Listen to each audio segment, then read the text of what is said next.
ഇനി വിളമ്പി കൊടുക്കാൻ ആരെങ്കിലും പറയണോ? ഞാൻ വിളമ്പിക്കോളാം.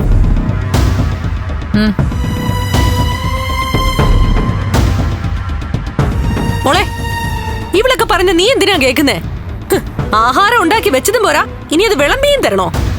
എന്നാ പിന്നെ നീ അവക്ക് വാരി കൊടുക്ക്. തൽക്കാലം അത് വേണ്ട. പക്ഷേ വാരി തരാൻ പറഞ്ഞാ ഇവള് വാരി തരും. എനിക്ക് കുഴപ്പമൊന്നും ഇല്ലല്ലോ അമ്മേ. പിന്നെ അമ്മ എന്തിനാ ചൂടാവുന്നേ?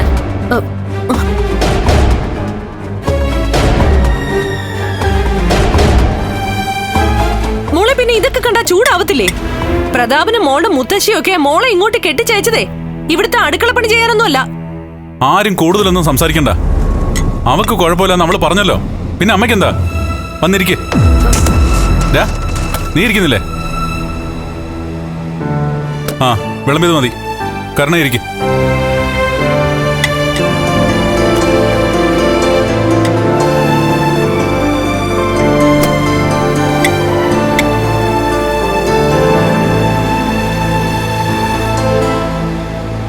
വേണ്ട, ആദ്യം ഞാനൊന്ന് ടേസ്റ്റ് ചെയ്യാം. അത് കഴിഞ്ഞിട്ട് താൻ കഴിച്ചാൽ മതി.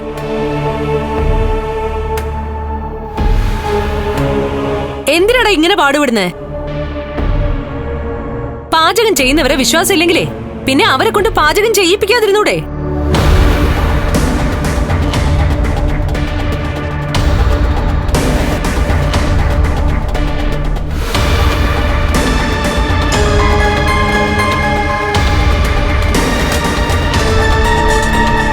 എങ്ങനെയുണ്ട്?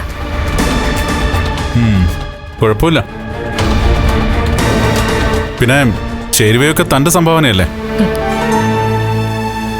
ഇവള് സ്വന്തമായിട്ടൊന്നും ഉണ്ടാക്കി തുടങ്ങിയില്ലല്ലോ. ഇനി അതിലേക്ക് വരണം. നിങ്ങൾ വെറുതെ ആയിരിക്കും എനിക്ക് മാസാമാസം ശമ്പളം തരുന്നെന്ന് പറയുന്നത്.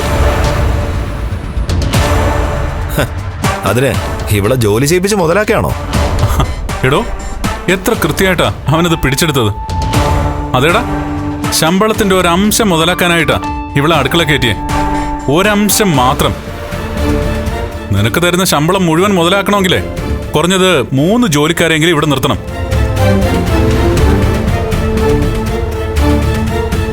ഇനി ഇവളുടെ പ്രസവമൊക്കെ വരുമല്ലേ, അപ്പൊ ജോലിക്കാരെ കുറെ വേണ്ടി വരുമല്ലോ. ഞങ്ങളെ ആരെയും വിശ്വാസമില്ലാതെ ഒരുത്തിയുടെ വീട്ടിൽ കൊണ്ടുപോയി താമസിപ്പിച്ചതല്ലേ. പ്രസവം കഴിയുന്നവരെ ഇനി ഇങ്ങോട്ടില്ലാന്നും പറഞ്ഞോണ്ട് അവൾക്ക് ഇവളെ നോക്കി നോക്കി മടുത്തു കാണും. ഇയാൾ ഇവിടെ സ്ഥിരതാമസത്തിന് വന്നേന്നുമല്ല. ഉടനെ തന്നെ ലേഖയുടെ അടുത്തേക്ക് പോവും. ദേ, ഇവളെ വീട്ടുകാര്യങ്ങളൊക്കെ പഠിപ്പിച്ചിട്ട്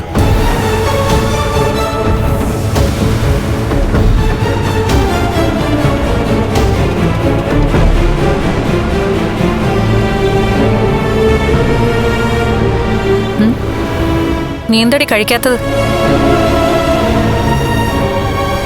നീ ഉണ്ടാക്കിയ ഫുഡിന് ടേസ്റ്റ് ഉണ്ടോന്ന് നിനക്കറിയണ്ടേ? ഞാൻ കഴിച്ചോളാം. ആഹാരത്തോട് കോംപ്രമൈസ് ചെയ്യാത്ത പ്രകൃതമാണല്ലോ, അതുകൊണ്ട് കഴിച്ചോളും.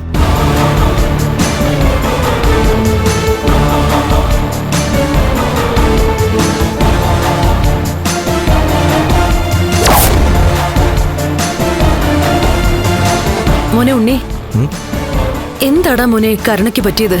എന്താ അമ്മേ? അവൾ എന്തിനാടാ എല്ലാവർക്കും ഇങ്ങനെ വെച്ച് വിളമ്പുന്നേ?